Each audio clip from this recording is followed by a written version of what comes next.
아이유랑 임영웅이랑 같은 해 네. 공연을 했는데 지금 다 대형 가수분들에게 이 자리를 다시금 진짜 공연이 좀 감사한 그래요? 안녕하세요, 후이입니다. 오늘은 제가 팟캐스트를 오픈하게 되었습니다. 어허이! 예! 사실 제 버킷리스트 중에 하나였어요. 저 지금 등장한 거예요? 아니요, 그냥 계시면 돼요. 그래요? 소개. 일단 여기 인트로 하고. 인트로가 있어요? 인트로 있죠. 네, 예. 아무튼 제 팟캐스트를 처음으로 제가 오픈을 하게 되었습니다. 제 어렸을 때부터 이제 저의 그런 버킷리스트 중에 하나였고, 그냥 운동하면서도 듣고, 뭐 운전하면서도 듣고, 제가 항상 듣고 다니는 게 팟캐스트인데 한번 이렇게 해볼 수 있는 기회가 있는 것 같아서 너무 즐겁고, 앞으로 그냥 뭐 편안하게 이런저런 얘기 나누는 그런 시간들을 한번 만들어 볼까 하고요. 프로그램 이름은 Who is You예요. 제가 후이인데 누군가를 초대해가지고 너는 누구니? 하면서 그냥 아무 얘기나 하는 느낌으로 좀 생각을 해봤는데, 사실 오늘이 첫 회여가지고 부족함이 많습니다. 그래서 열심히 재밌게 그냥 뭐 놀아보면 될 것 같고, 첫 번째 게스트는요, 일단 작사가고요, 작가님이시기도 해요. 베스트셀러 작가님이시기도 하고, 그리고 라디오 DJ도 하고 계시고요. 또 많은 또 동생들의 그런 음악적인 카운셀링 또 정말 많이 해주시고요. 저는 이분을 이렇게 표현하고 싶어요. 겉바속촉이다. 약간 맞아요. 그럴 수 있어요. 그럴 수 있죠. 그래서 김이나님 모셨습니다. 안녕하세요. 반갑습니다. 작사가 김이나입니다. 네, 반갑습니다. 예. 도입부터 네. 좀 몇 말씀 좀 드려도 될까요? 그럼요. 네, 분명히 이제 팟캐스트 좋아한다고 이렇게 하셨잖아요. 네. 근데 인트로의 텐션이 누가 봐도 약간 방송 공중파. 그죠. 안녕하세요, 여러분. 이게 그래서 이러다가는 하나, 둘, 셋 해서 편집하는 거 있죠. 그렇죠. 이렇게 되겠어요, 후이 씨. 제가 다리 일단 꼬고 시작하겠습니다. 이게 좀 편하게, 루즈하게 이렇게 하고, 그리고 저는 후이 씨가 보면 자꾸 이렇게 컨설팅을 하게 돼. 이게 뭔가 내 양아들 같고 그래요. 근데 제가 또 별밤을 하면서 누나한테 많이 배웠어요, 진짜. 근데 나 원래 이렇게까지 오지랖 부리는 스타일이 아니에요. 그래요? 후이가 좀 그래. 나 오자마자 이제 후이 오늘 커리는 너무 많다 부터 시작했잖아요. 스타일링도 오늘 좋아. 맞아요. 그런 게 후이는 되게 이렇게 딱 막 달리는 스타일 같아갖고 맞아요. 막 이렇게 나머지 것들 자잘한 거를 신경 안 쓰고 딱 주어진 일만 하고 가는 것 같은데 되게 이런 거 챙겨주면 되게 너무 좋을 것 같은데 훨씬 그런 스타일을 자꾸 이렇게 해주고 싶나 봐. 전 너무 감사하고. 좀 피곤하기도 하죠. 피곤? 약간 아니요, 전혀 사실 좋아요. 아직 장난이고 너무 좋고. 저는 근데 진짜 모르는 게 너무 많아요. 에이. 진짜 음악 말고는 딱히 뭐 예를 들면 뭐 SNS 아예 모르고 잘 모르는 걸로 따지자면 우리 모르는 거 배틀해볼게요. 무식 배틀로 나는 왜 막 그런 공적인 일들 있죠. 서류, 계약, 뭐 은행관, 금융 이런 거 있어서 설마 저렇게까지 싶을 진짜요? 몰라요. 저는 근데 항상 누나를 보면서 언어에서 나오는 이런 유식한 단어가 좀 애매하긴 한데 그런 뭔가 그런 게 많이 느껴졌는데 또 언어적인 완전 부분들이 그러니까 모르는 거에 대해서 완전 모르고 그냥 언어 표현적인 부분에서만 그렇기 때문에 허상이 좀 있죠. 그 재테크 같은 것도 잘 재테크 그런 건 아예 모르시는. 근데 그거는 하죠. 남들 다 들어갈 때 주식 들어가죠. 그런 것들을. 근데 주식도 내 포트폴리오를 남편 한번 보여줬더니 정말 웃음을 일단 너무 많고 저는 막 이렇게 흥미진진해서 이거 3개 사볼까? 저 애플 주주입니다. 3개 있어요. 테슬라 2개. 3주? 네. 그 2개 주. 뭐 그런 식으로. 바구니를 엄청 많이 두고. 메추리알. 메추리알. 메추리알로 막 해놓고 그 유명하고 알려진 기업들. 그게 제 이제 첫 재테크예요. 그래요? 나머지는 옛날엔 그냥 은행에 있기만 했고 다 쓰고. 후이는 잘해요? 저는 아예 못하고. 주식도 안 해요? 네. 들어와야 되는 것 같아요. 그러니까요. 주변에 그런 사람이 있어야 돼. 그러니까요. 나는 하고 10년 뒤에 봐야지 마인드예요. 그쵸. 그 어떻게 되나 봐야지 느낌이지. 이걸로 한 뭐 1, 2년 안에 어떻게 해보자는 그런 건 무서워서. 나 그런 거 몰라 하고 살았었는데 네네. 요새는 너무 그렇게 내가 모른다고 나를 단정짓지 말고. 진짜요. 네, 그러니까 그러면서 더 멀어지는 것 같아요. 예. 그런 그런 걸 관심을 갖는 것만으로도. 그러니까요. 근데 우리 지금 이런 얘기하는 거 아니죠? 3프로 TV 아니죠? 전혀 아니고, 근데 요즘에 그냥 제가 관심이 많고, 일적인 부분 이외에는 또 뭐 잘 모르시는 것들이 많다고 하셔가지고, 네, 그래서 한번 슬쩍 저와 비슷한가? 네, 완전 비슷하죠. 네, 그렇습니다. 그래서 이제 첫 번째 질문. 조금 공식적으로 갈게요. 설마. 당신의 어린 시절. 이 정도면 공식적인 거 아닌데? 그래요? 어린 시절 얘기가 전 되게 궁금했어요. 왜냐면 어느 정도 어릴 때? 완전 아기 때. 누나가 워낙 말씀도 잘하시고 하니까 또 이런 류의 프로그램들에 출연을 많이 하셨더라고요. 그래서 제가 이것저것 진짜 많이 보면서 뭐 독서도 많이 하셨고 뭐 그런 이야기들은 많이 들었는데 그냥 어느 정도로 책을 좋아하는 뭐 소녀였으면 거기서 사실 글쓰기와 독서는 또 다른 거잖아요. 책을 많이 읽는다고 글을 잘 쓰는 거라고는 저는 생각 안 하거든요. 개인적으로는. 뭐 도움은 되겠지만 또한 성장이 있었을까가 좀 궁금하더라고요. 근데 진짜 어릴 때부터 얘기해도 돼요? 네, 그럼요. 태어났을 때부터 얘기해도 돼요? 그럼요. 응애부터. 네. 태어났을 때 좀 슬픈 일화가 있어요. 왜요? 내가 이제 태어났는데 네. 제가 되게 우량아로 태어났어요. 4.1kg인가 2kg? 딸인데 그래도. 네네. 그래서 머리카락도 다 나 있었대. 네네. 그래서 엄마가 난산을 했어. 엄청 오랫동안. 네. 난산을 한 아기들은 네. 되게 빨갛대. 많이 붓고. 이렇게 있어서 그런가? 그러니까 좀 오래 또 나올 때 오래 걸리니까. 그래서 네네. 난산한 아기들이 저도 약간 그런데요, 여러분. 여기가 관자놀이가 살짝 들어가 있거든. 이게 머리가 걸린 채로 너무 오래 있었던 거야. 내 태어나서 신생아 때 이제 엄마는 이제 나를 낳고 완전 혼빈백산에 있다가 아기를 너무 보러 가고 싶으니까 네네. 정신 차리고 아기를 이제 보러 내려간 거야. 그래서 이렇게 아기들이 다 이쁘잖아요. 근데 한 아기를 보고 저 아기만 빼고 다 예쁘다. 근데 그 아기가 나. 설마? 정말 혼자 크고 네. 빨갛고 머리털이 많은. 네. 그래가지고 어린 나이에 엄마가 약간은 엄마인데도 불구하고 약간 흠칫하셨다는 슬픈 이야기를 나한테 굳이 우리 온 가족이 얘기거리예요. 네, 올라올 때마다 이모들이 애가 공부 열심히 하겠더라. 깐난 애인데 그렇게 태어났습니다. 저는 내 세대 사람들은 책을 막 또 의미적으로 읽은 게 아니라 그때 엔터테인먼트는 책이 최고였어요. 그쵸. 뭐 핸드폰이 있는 것도 아니고. 그때는 뭐 놀이터 나가서 놀거나 책을 보거나 그리고 카세트 테이프로 구연 동화집 같은 게 있었어요. 뭐 그러니까 이야기거리들 다. 그리고 학원 가도 항상 책들이 있고 기다리는 시간 할 거 없으니까 보는.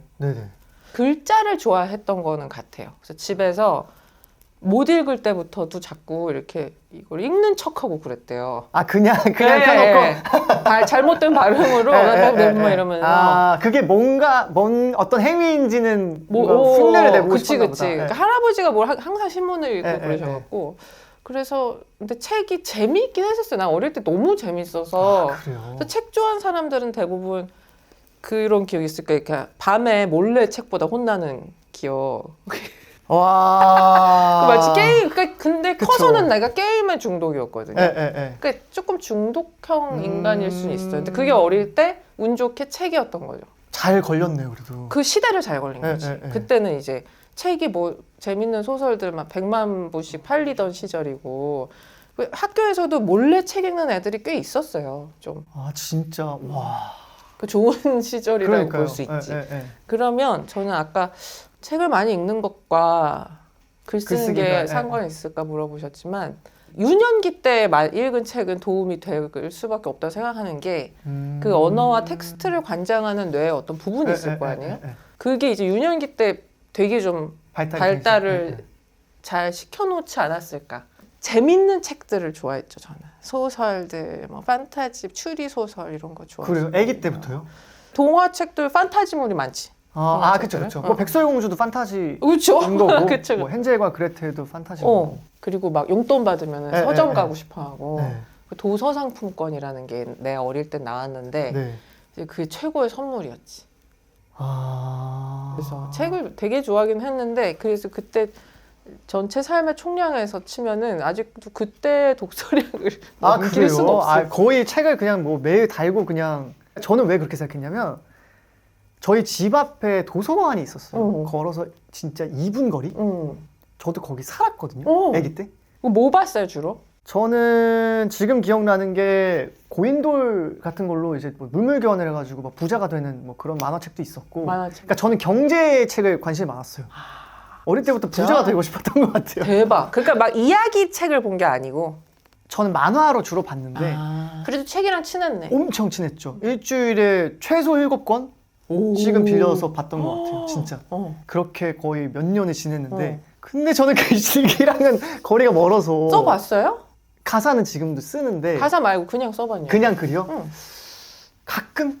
모르는 거지. 나는 못 쓴다라고 생각을 하고 있는 게 아까 우리가 경제 얘기할 때 네, 난 몰라 너무 이러지 말아야지. 아 그쵸. 이게 그런 프레임이 우리를 무의식적으로 좀 나는 그거 못하는 사람이라고 해놓는 것들이 있거든요. 난 겁이 많아 뭐 이런 거. 근데 요새 내가 그런 거를 좀 하나씩 예를 들어서 운동도 나는 운동이랑 거리가 멀었는데 요새 완전 전혀. 그쵸 요즘 열심히 하고 계시잖아요. 아 거의 뭐 지금 저는 뭐 최소 운동선수 아니에요? 약간 윤성빈급이라고 보면 아 그래요? 내가 나를 이렇게 규정지었던 것들에 그게 진짜일까? 반대로 내가 이걸 잘한다는 것도 진짜일까를 의심을 하는 것도 많거든요, 저는. 그만큼 못한다는 것도 그렇다면 맞아요. 이거 내가 못하는 사람 아닐 수도? 하는 마인드로 글 쓰는 것도 그럴걸요? 저는 사실 성향이 굉장히 이타적이고 굉장히 상대적인 사람이에요, 성향이. 그러다 보니까 그럼 글 쓰는데 조금 네. 근데 그래도 써봐요. 못 쓰진 않을 거야. 그래서 이거를 읽을 사람을 끊임없이 상정하게 될 거야, 쓰면. 근데 그게 되게 후진 글을 만들어요. 나도 그랬어, 처음에. 그러니까 계속 뭐뭐 할 것 같다를 너무 많이 쓰는 거야. 내가 확정지어서 말하는 게 무섭고 계속 읽을 사람을 상정하면은 시원시원한 글이 안 나오는데 그래도 지저분해도 써. 그러고 난 다음에 내가 이게 제3자의 눈으로 그걸 읽어요. 그럼 와, 씨, 나 너무 지금 남 의식한다 또는 뭐 너무 소심하다 이게 보여요. 그럼 그거를 내가 스스로 첨삭을 해보면서 그러면서 확 이제 생기지. 나도 처음에 쓰면서 그냥 쫙 한 게 아니라 그쵸. 써보면서 와 내가 이런 습관이 있네. 그게 보이거든요. 해봐. 한번 해볼까 봐요. 그 스스로 첨삭 누구 보여주기 처음에 부끄러우면 사실 처음 얘기하는 거기도 하고 언젠가 나중에 그 짧은 글귀의 그래. 모음집 같은 책을 한번 내보는 게 꿈이긴 한데 당장 할 수 있는 거야. 해봐봐. 지금 첨삭해줄 수 있는 형 누나가 셋이나 있어. 박준, 박상현, 김이나. 분야별로 시, 그러니까요. 소설, 작사 다 있네. 그러니까 이때 하긴 해야 돼요. 근데 이때에서 어떠세요? 그럼. 아니면은 그 추천사라다. 추천사는 나 따위가 뭐 도움이 되겠냐마는. 아유 무슨 말씀이세요, 누나는 진짜 너무 도움 되죠. 일단 1회로 나와주신 것만 해도 지금.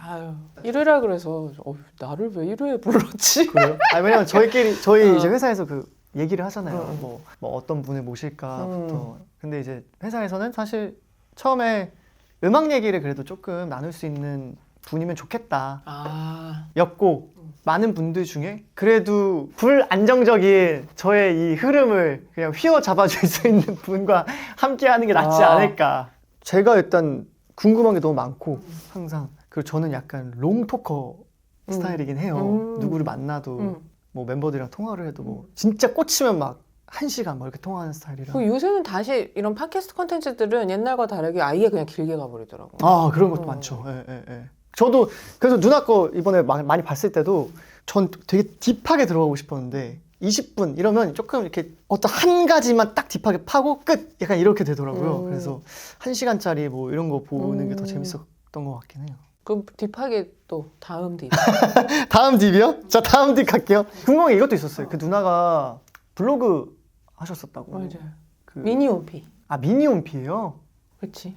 블로그도 있긴 있었는데 그때 막 부하걸 애들 이런 거 뭐 올리고 뭐 블로그는 잠깐 했었던 건데 화제는 됐던 게 내가 뮤직비디오 막 그 메이킹 사진 찍고 이런 거 올려서 부하걸 팬들이랑 특별한 사이였었거든요.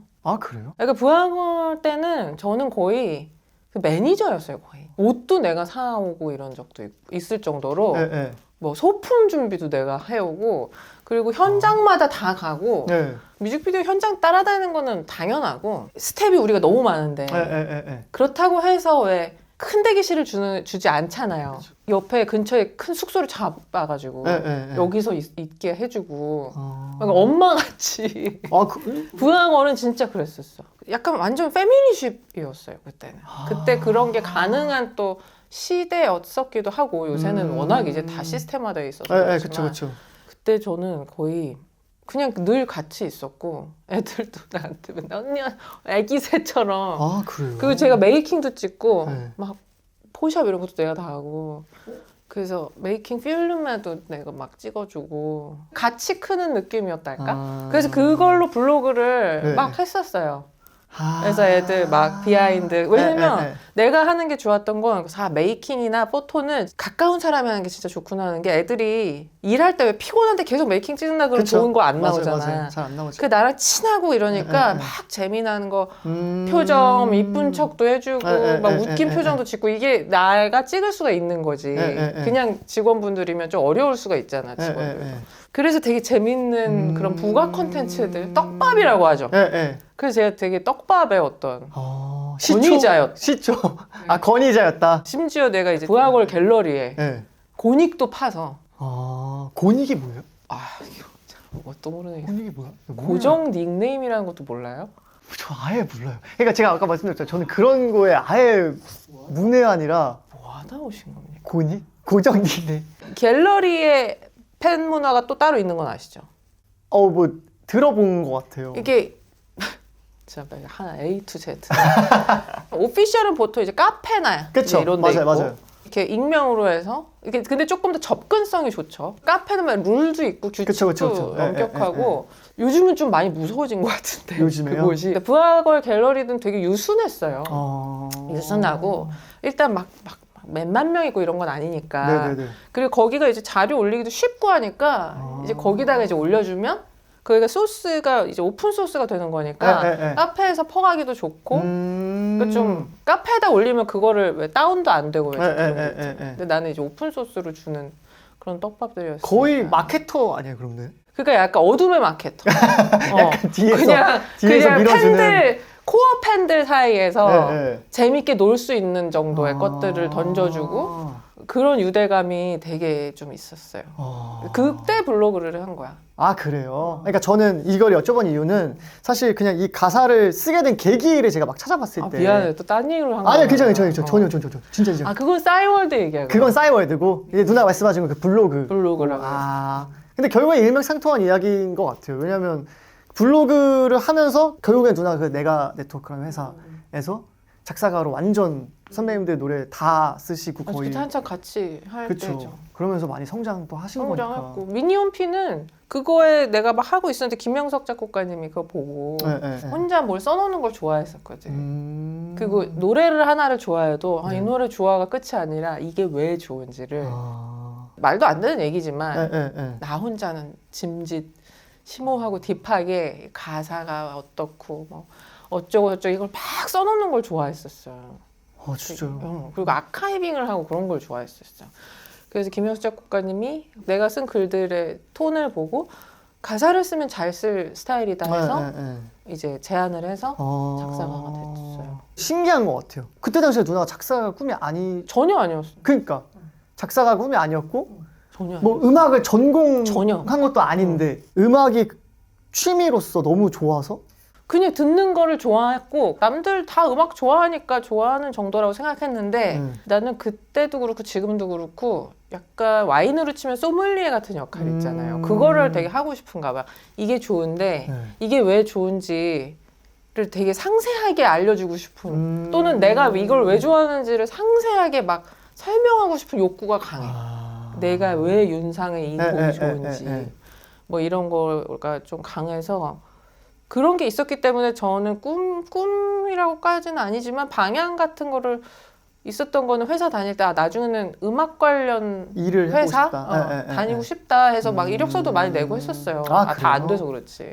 되기는 되는 게 그래서 역시 꿈은 한 방에 이루어지는 게 아니라 진짜 이렇게 티 안 나게 조금씩 왔는데 그 과정을 자세히 살펴보면 진짜 하루에 요만큼씩 가까워지고 있었던 것 같아요. 그때가 딱 기회. 완전 운도 기회였고, 모든 일은 운이 따르죠. 근데 저는 그것도 되게 중요한 것 같긴 해요. 그냥 그 기회가 왔을 때 딱 써서 보냈는데 오케이 아카이빙을 하면서 늘려왔던 그 실력, 글솜씨와 뭐 이런 거니까. 뭐 근데 그 첫 번째 거는 내가 생각해도 좀 괜찮게 썼거든요. 아 그래요? 근데 그 다음에도 연달아 네. 탈락하기 시작했죠. 처음에 1년 동안은 몇 개, 한두 개? 뭐 그러니까 거의 없고 5개 되기 전까지는 작사는 가끔 이렇게 갑자기 어떤 기회가 생기면 하는 일이지 작사가라고 내가 스스로를 부를 수 있었던 건 몇 년 지나서지 계속. 왜냐면 나는 그러니까 한 6, 7년 동안 회사를 다녔지. 그냥 내 직업이 될 거라고 생각은 못했어요. 저도 그렇긴 했거든요. 음악을 만들 때 제가 작곡가로 일할 거라는 생각은 진짜 안 했어. 그냥 플레이어로만 할 거라고 생각했어. 그럼요.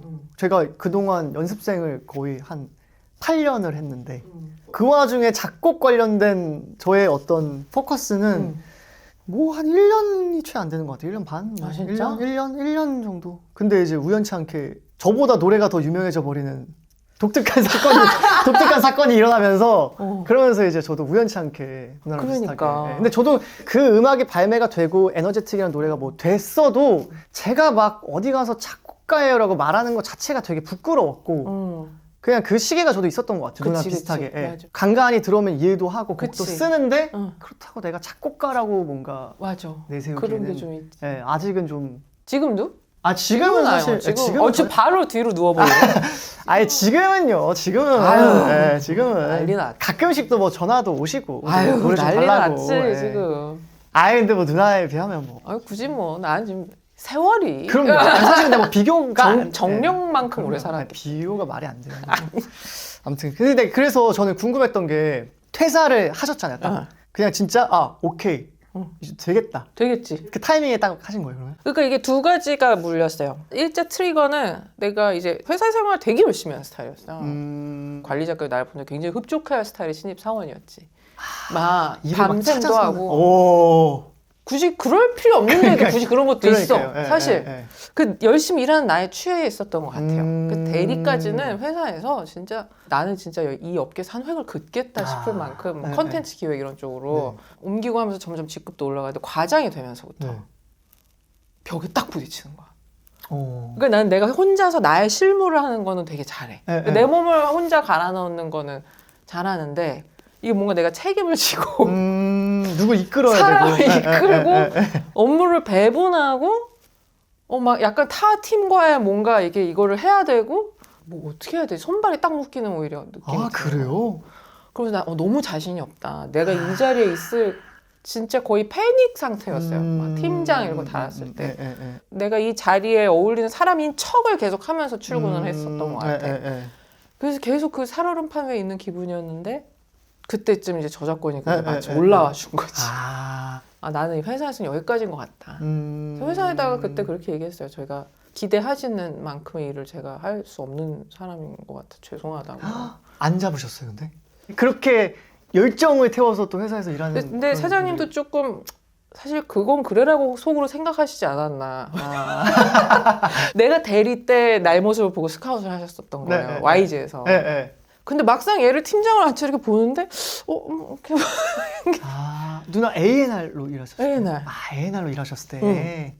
그리고 A&R이었는데 A&R뿐만 아니라 이제 음반 제작 팀장이었기 때문에 뭐 관장해야 되는 게 많았어. 근데 내가 그걸 잘 못하고 그쵸. 그러면서 얘기를 하고 드리고 나를 막 애타게 붙잡진 않으셨죠. 그냥 갈 거면 그럴 걸 내가 일을 잘했어야 붙잡지. 먼저 말해줘서 고맙다 약간 이런 느낌이었던 것 같고. 저 반대로 생각해보면 회사에서도 작사가로서 이 정도 인정 이제 받았다는 게 이제 보이면 시각적으로 아니 그렇지는 않았어요. 그래요? 그렇지는 않았는데 왜냐면 내 이전에 그 포지션에 최가범 프로듀서라고 알아요? 빅마마, 휘성, 거미, 엠보트라는 그거 알아요. 레이블을 이끌던 그분 거의 포지션이었어요. 근데 나는 너무 하찮았던 거지. 그러니까 나는 아까 얘기했던 부하걸 막 그런 되게 하찮은 떡밥 멤버 애들을 곁에서 챙겨주는 것 이런 건 잘하는데 멤버들의 다음 앨범을 기획하는 거 뭐 이런 건 못하는 사람인 거야. 그러니까 오히려 뭔가 거대한 거보다는 소소하게 작은 너무나 것들을. 미시적인 것들에 강한 사람이었던 거지. 사표를 내도 내가 경제적으로 뭐 나쁘지 않다. 결혼도 그때 했었고 네네네. 하니까 그만뒀죠. 너무 그래서 과장 이상인 사람들을 다 존경하잖아. 아, 그래요? 통일이 아니야. 과장 이상은.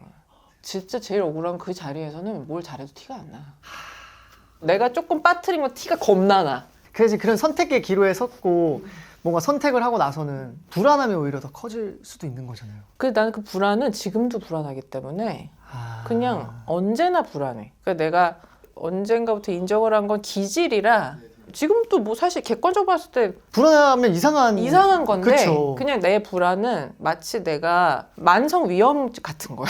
그냥 내가 달고 태어난 거구나. 네, 네. 근데 이 불안이 만들어내는 나의 생산성들이 있어요.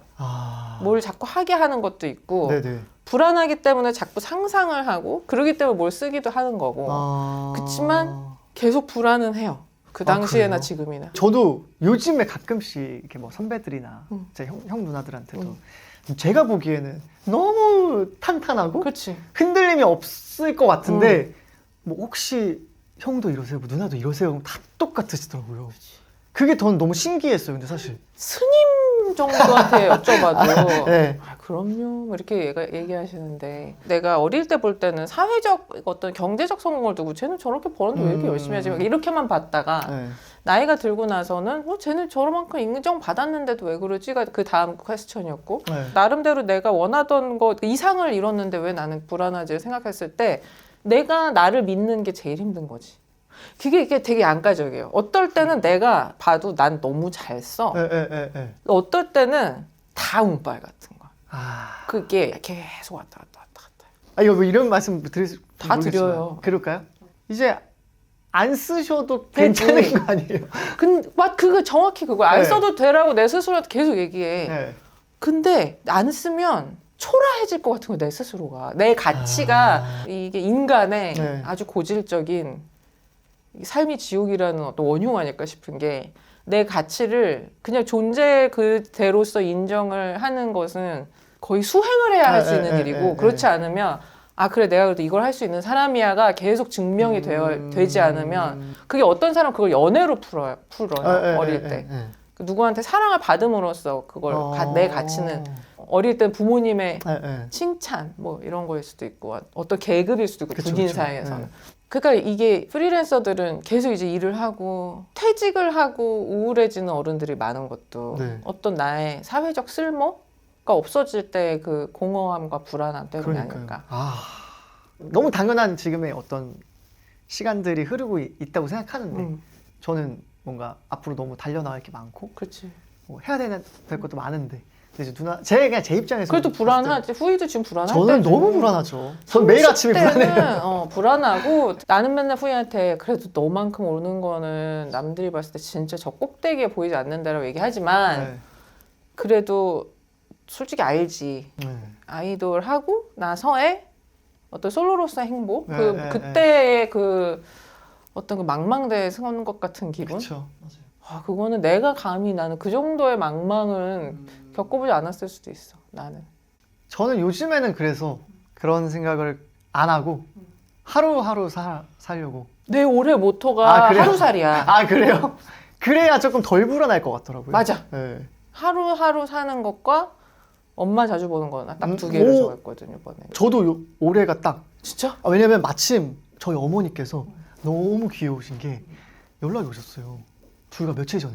저희 어머니가 어렸을 때 가르치는 일을 하셨는데 엄청 바쁘셨어요. 제 어렸을 때 저를 떠올려봐도 어머니랑 함께한 추억이 영어 수업이 거의 80 이상이에요. 어머. 엄마랑 어디 놀러 가서 뭐 그런 게 거의 많진 않아요. 근데 갑자기 어머니가 문득 나 이제 우리 아들이랑 한 달에 한 번씩 맛집 투어 할래. 여기 카톡이 오신 거예요. 근데 그러면서 마지막에 결제는 엄마가 이렇게 보내주셨는데 당연히 제가 사드려야죠. 당연히 제가 살 건데 그냥 그게 너무 행복한 거예요. 보자마자 제가 막. 그러게. 그래서 이제부터는 어머니에게 시간을 할애해야겠다. 할애. 해야겠다. 그럼 앞으로 후이 정도는 좀 이제- 빠른 거지. 근데 어머니가 먼저 이렇게 말씀을 안 주셨으면 사실. 아유, 나 엄마가 그렇게 얘기한다고 다 하나. 그 왜 어려울까? 왜 안 할까? 우리는 왜 우리 모두는 엄마한테 전화 좀 해야지. 뭔가 자주 해야지. 봐야지 하고 왜 안 하는 걸까? 그리고 우린 모두 정답을 알고 있지. 나중에 후회할 것이라. 그렇죠. 근데 사실 또 집에서 버리는 시간이 없냐? 그것도 아니긴 해요, 사실. 그죠? 진짜? 내 말이 그 말이니까. 집에서 핸드폰 보는 시간에 사실 한번 배고 오면 되는데. 쉬는 시간이 나면 그냥 널브러지고. 네. 왜 그러는 건지 후희 씨가 그거죠. 이거 나중에 김상욱 교수님이나 네. 정대승 교수님한테 또는 오은영 박사님 초대해서 물어봐 주세요. 왜 그런지. 왜 인간은 알면서 하지 않는가? 이 직시하지 않고 있는 우리의 그런 불효적 게으름인가? 그냥 불효자인 건가? 우린 그냥 그냥 불효자인데 괜히 이렇게 태생이 그냥 불효다. 아주 소수의 사람들이 오히려 되게 살갑게 잘 지내고 또 상당수는 모든 부모 자식이 사이가 또 좋은 건 아니거든. 절대로. 근데 안 그렇게 지내야 또 되는 사람들이 있고, 근데 나머지 사이가 좀 괜찮은 사람들 중에 대체로 우리처럼 왜 불효가 디폴트인가? 불효의 디폴트 값을 대하여 한번 고쳐보는 걸로. 좋은 얘기 많이 나오고 있죠? 모르겠어, 나 진짜. 저도 모르겠어요. 그러니까 이게 제가 잘해야 되는 건데 사실 아니야. 지금은 그냥 누나랑 거의 뭐 작업실 놀러 가서 맞아. 그냥 떠드는 느낌으로 지금 하고 있어가지고. 그러면 조금 이제 진짜 오피셜한 거 하나 건드려 볼까요? 가사 얘기. 저에게 가장 많은 질문이 뭐냐라고 물어보시면 어디서 영감을 얻어요? 라는 말이 사실 되게 많이 듣는 약간의 어떤 클리셰적인 거긴 한데 저는 누나한테 그건 궁금했어요. 그러니까 어디서 영감을 얻어요? 라기보다는 500대 후반 정도 있으시더라고요. 곡 수가. 지금까지 진짜 하루도 안 쉬고 꾸준히 작업을 하셨다고 해도 고갈이 될 수 있다고 저는 생각하거든요. 영감이라는 게 마르지 않는 샘물은 저는 아닌 것 같다는 느낌이 가끔 들 때가 있는데 어떻게 그 끊이지 않는 영감이 있으신지가 사실 궁금하긴 했어요. 진짜로 솔직하게 얘기하면 처음 시작해서 거진 한 20년은 앉으면 쓸 수 있었던 것 같아. 솔직히. 그래요? 그래서 그때는 뭐 영감, 나 요새 안 나와 이런 말이 속으로는 공감이 안 됐어. 겉으로는 맞아 뭐 하면서도 싱어송라이터나 후이가 하는 거랑 좀 다를 수 있다고 생각하는 게 직장인 생활을 하다가 그 템포로 작사를 했잖아. 그러니까 내가 예술을 한다는 쪽이라기보다는 직업 정신에 가까웠었기 때문에 회사를 내가 오늘 왜 가야 되는지 동기부여가 돼야 가는 거 아니잖아. 그렇죠. 그냥 당연히 나는 그냥 쓸 수 있었던 것 같아. 대신에 내가 못 쓰면 알아서 A&R이 거르겠지. 이런 포지션이니까. 근데 이제 싱어송라이터는 그렇지 않지. 나한테서 좋은 게 나오지 않으면 이제 진짜로. 그러니까 나는 상대적으로 이제 그런 포지션은 아니니까 나는 그냥 일단 마감에 맞춰서 그냥 썼어. 이게 잘 나오든 말든.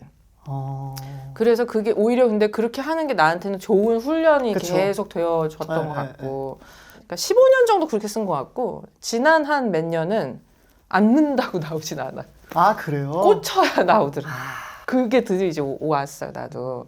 그래서 내가 듣고 이게 내가 어떤 얘기를 쓸 수 있겠다 싶으면 쓰고 근데 그게 아닌 곡들이 이제 많아지는. 그러면 진짜 죄송합니다만 하고 이제 골라서 고민은 해보시되 들어는 보죠. 그렇죠. 들어보고 앉아서 했는데 이건 근데 이거는 무슨 말을 써야 될지 모르겠다 하면은 안 하는데 저도 당연히 많이 부족한데 최근에 이런 느낌이 들긴 했었어요. 딱 트랙을 받고 이거 나는 안 될 것 같다. 되게 빠른 시간 내에 와요, 근데. 빨라. 예를 들어 키노 지난 앨범 내가 엄청 극찬했잖아. 근데 난 거기 가사 한 줄도 못 써. 그 데모에는. 무슨 얘기인지 알겠지? 내가 말하는 건 일단 화성이야. 그래서 이렇게 이 기승전결이 있는 나는 영감을 곡에서 받기 때문에 완전 딱 스타일리시한 딱 어떤 장르성 음악들은 근데 한동안 아이돌 음악이 그랬단 말이야. 그쵸. 그럼 나는 이거 무슨 얘기 어떻게 쓰지? 이렇게 돼버리는 곡들이 많았고 고갈 얘기를 했는데 요새 생각하는 것은 애초에 우리는 아주 커다란 측면에서 보면은 사랑이라는 하나의 주제 안에서 계속 쓰고 있는 거지 계속해서 새로운 걸 잡아다 쓰고 있다라는 것부터가 착각이라는 거지. 모든 노래는 다 사랑이에요. 그쵸. 연애냐 세상이냐 인류냐 나 자신이냐의 문제지 다 사랑 얘기인데 계속해서 새로운 얘기를 쓴 적은 단 한 번도 없다고 난 생각해. 거의. 그럼 결국에는 다 비슷한 얘기를 그냥 비슷한 얘기고 500곡. 근데 다 비슷비슷하지. 아니 그런 건 아닌데. 근데 그 사랑에 내가 아까 얘기했듯이 되게 미시적으로 들어가는 것에 나는 잘하니까 디테일하게, 치졸한 측면이 있고 본능적이고 성적인 충동적 사랑이 있을 수가 있고 막 아련한 뭐 이런 거일 수도 있고 병적인 집착도 있고 진짜 파생되면은 많고 그냥 그 한 줄기가 사랑일 뿐이고. 그쵸. 그래서 음악에서 영감을 받는데 아 이건 조금 못됐다, 세다, 순하다, 발랄하다 뭐 이 정도 톤 앤 매너가 곡에서 느껴지니까 근데 그게 아예 안 느껴지는 곡들은 내가 잘 못 쓰겠다. 그래서 요즘에는 조금 어느 정도 골라서 하지만 15년 정도는 정도까지는 그냥 오면 그냥 자판기 진짜요? 썼던 것 같아. 그냥 누나의 지금의 이야기를 들으면 요즘에 제 가장 큰 고민은 뇌를 비우지를 못해요. 저는 심플하게 생각을 잘 못하는 스타일인 것 같거든요. 자꾸 내 거를 찾게 되니까 되게 딥해지는데 사람이 누나는 이 아티스트의 어떤 그치. 목소리와 이 사람의 어떤 성격과 맞아. 그런 말투와 거기서 느껴지는 뉘앙스를 약간 끄집어내서 예쁘게 이렇게 옆에서 막 그게 엄청 거대한 또 그치. 그런 것들보다는 되게 디테일한 부분 하나하나를 이렇게 조립해서 만들어주는 느낌이라서 맞아. 더 작업하는데 속도감을 줄 수 있지 않을까. 그치, 나는 철저히 수동적이지. 수동적 창의력이 필요. 누가 나한테 어떤 거를 의뢰를 하면 거기에서부터 나는 이제 시작이 되는 거기 때문에 나 같아도 나한테 갑자기 다음 달까지 노래 하나를 만들었는데 무슨 얘기 쓰자면 너무 막막하고. 그쵸. 근데 뭐 이 가수가 어떤 가수며 몇 년 차며 뭐 이런 거 모든 것들이 나한테는 이제 소스로 오니까 이전에 했었던 이야기가 무엇이며 아마 후이도 성향상 어쩌면 그냥 타인한테 곡을 주는 거 또는 이제 크루 형태로 해가지고 그냥 막 이렇게 데모 작업 이렇게 해놓고 그러는 게 더 좋을 수도 있어. 그냥 다른 사람한테 맞춰서 생각해서 쓰는 거. 근데 나에 대한 게 제일 어렵지. 나에 대한 거는 답이 없더라고요. 난 그거는 너무 어려울 것 같아. 그게 또 내가 나를 보고 쓴 건데 그게 또 내가 공감이 안 되는 경우들이 또 있거든요. 그냥 이런 경우들이 있어. 또 내 얘기를 썼는데 너무 딥하게 내 얘기를 하면 이건 사람들이 공감할 수 있을까?에 대한 그 기로에 또 쓰는 경우들이 있고. 그럴 땐 난 가는 게 맞다고 봐. 왜냐면 되게 대중적으로 썼다고 생각하고 쓴 가사 중에 사람들이 이거 못 이해하는 가사 되게 많아요. 맞아. 그렇기도 하죠. 어차피 상관이 없어. 맞아요. 기본적으로 제 성향이 굉장히 개인적인 걸 좋아하는 스타일이긴 해서 가사 스타일이. 근데 참 그게 어렵긴 하더라고요. 그래서 되게 궁금해서 그냥 저는 아직 100곡도 못 채웠는데 작년부터 음악을 만드는 게 예전처럼 만들면 되지가 안 되더라고요, 이제. 벌써? 네, 왜 그런지 모르겠는데 자꾸 그냥 뭔가 조금 더 독특한 거, 조금 더 시도적인 거, 뭔가 본인 거 할 때? 그냥 모든 부분에서 좀 그런 게 있는 것 같아요. 다시 마음을 좀 고치고 그냥 나오는 대로 슥슥슥 써보려고 노력은 하고 있는데 어느 순간 딱 되니까 막 쉽지는 않은 것 같아요. 그러니까 이게 왜냐면 그런 게 있는 것 같아요. 제가 했던 거를 다시 안 하고 싶은 그냥 그런 느낌. 그러니까 이 멜로디, 뭐 이런 느낌의 뉘앙스의 가사는 자가복제가 계속 될까 봐. 그거에 있어서 나의 경험을 솔직하게 얘기해주면 진짜 냉정하게 얘기했을 때 나는 끊임없이 자의식 과잉과 싸웠어. 물론 후이는 플레이어 아티스트이기 때문에 어느 정도의 자의식이 있어야 되는데 그렇죠. 나는 이거 내가 저번에 쓴 건데 라고 생각하면 그거만큼 허상의 그 기준이 없는 게 사람들 나를 기준으로 음악을 검색해서 보지 않잖아. 그쵸. 그리고 생각보다 그렇게 나만 알아. 내가 했던 거라는 그 느낌이라는 게 다 거기서 거기거든. 그쵸. 표현이 좀 그렇지 않나만 이거에서부터 계속 아니야 이건 내 일이 아니야. 난 그냥 이 중에 한 명이야 스테비아를 계속 이렇게 그러니까요. 하는 것이 나를 멈칫멈칫하지 않게 만들어준 힘이었던 것 같아. 그러니까 후이도 그거를 어느 정도는 있어야 되지만 생각보다 이게 후이가 했던 거인지 안 했던 거인지를 알 사람은 일단 코어 팬들이야. 그렇죠. 하지만 코어 팬들은 그게 나왔다고 해서 뭐야 후이 이거 지난번에 썼던 이렇게 듣지 않아. 그렇지, 그럼요. 그러진 않겠죠. 대중은 몰라. 네. 그럼 거기서부터 자유로워져야 된다. 그쵸. 답은 거기지. 네. 그래서 그냥 누나의 말씀을 들으면서 오늘도 뭐 많이 좀 얻은 것 같은 느낌이 있는 것 같아요. 그냥 계속 생각하긴 했는데 사실 제3자로 나를 바라보자라고. 근데 쉽지는 않더라고요. 계속 그래도 계속 하면 어느 순간에 그냥 내가 유체이탈이 될까요? 갑자기? 자동으로 계속 돼. 아니 수시로 되는 순간이 올 거야. 그러면은 누나는 막 안 쓰지면 안 하고 그냥 쓰지만 하고. 아니 안 써질 때는 그런 거 이게 일단 쓰긴 쓰는데 만약에 막 수정을 어느 식으로 해달라 그래. 그때부터 이제 지옥길이 열릴 때가 있어. 왜냐면 이 의미는 다 좋대. 그러니까 약간 예를 들어서 이런 거다. 후이라는 사람이 토끼 10마리를 데리고 행복하게 살았답니다 하는 이야기를 썼어. 근데 갑자기 이 이야기 너무 좋대. 근데 여기다가 딱 코끼리 2마리만 넣으면 어떻겠냐 그래. 그런 식이야. 내 기준에 무슨 얘기인지 알지? 너무 알죠. 이 글의 마당에 코끼리 몇 마리를 풀어놨었는지 진짜 아르마딜로 개미핥기 계속 풀었었거든. 그러니까 뭐 발음이 여기서 어떻게 돼야 되고 막 여기서 파차름이 뭐 근데 여기서는 갑자기 근데 무슨 어떤 단어를 외쳤으면 좋겠다. 그때가 이제 미치겠다 이거 어떻게 풀지? 이 얘기는 살아있는데 여기다 갑자기 이걸 넣으라고? 그쵸. 그때가 힘들지. 후진 게 나올 뿐 안 쓰진 않는다고. 그래요? 별로인 게 나올 수는 있지. 근데 별로인 것도 내야지. 왜냐면은 내가 봐서 별론 거야. 근데 가끔 나는 그게 나와서 사람들한테 되게 사랑을 많이 받은 적이 있어. 그래요? 내가 되게 자신 있게 냈는데 또 안 그런 것도 있고. 그런 것처럼 내가 그렇게까지 절대적인 눈을 가졌을까? 내 작품이라고 해서? 나는 그거를 그렇게 보진 않는다는 거지. 그런 가사가 있어요 혹시? 뭐 누나가 봤을 때는 이거 솔직히 잘 모르겠는데 했는데 갑자기 얘기할 수가 없지. 그래요? 그거에 대한 이제 신뢰가 되지. 그러네. 이런 거 얘기하면 안 되는구나. 그렇구나. 이게 그 정도인가? 약간 막 이럴 때가 있는데 그만큼 내가 내 것에 대한 절대적인 판단력을 가지고 있을 거라고는 생각하지 않아야 되지 않을까? 근데 후이는 그게 어렵지. 스스로 프로듀싱을 또 하니까. 저는 제 앨범은 그게 제일 어려운 것 같고. 어려워. 근데 외부 곡을 할 때는 저도 그런 생각을 많이 하긴 하죠. 별로면 까겠지라는 마인드지 뭐. 그래서 오히려 심플하고 속도가 빠르죠. 그러니까. 외부 곡을 하면 저도 맘먹고 딱 잡으면 사실 뭐 진짜 빠를 때는 뭐 한 5일 안에 마스터 믹스까지 해서 믹스까지? 그럼 빠르다. 우리 같이 공장 차릴까? 후나 공장식이 좀 어울리는 애긴 해요. 후이나 좋은데요? 후이나 일단 무조건 5일 안 가는 마스터까지. 저도 생각이 되게 많은 애니까 그냥 기한에 놓고 그 기한이 주는 초인적인 마법이 있어요.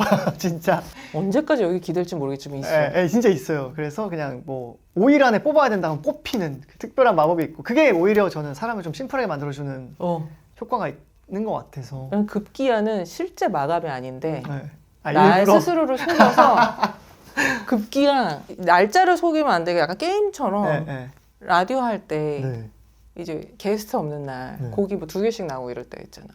그때 막 쓰는 거야. 내가 오늘 이 생방송이 끝나기 전까지 1절은 완성을 해야 된다.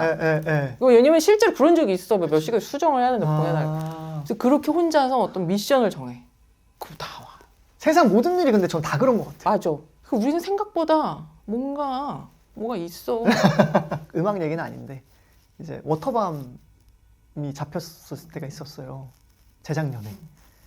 근데 제가 몸이 굉장히 그렇게 전혀 준비가 하나도 안 돼 있는 그런 상태였는데 근데 한 달 반 남은 거죠. 공연이. 한 달 반만 했어? 한 달 반만에 만들었어요. 어떻게든.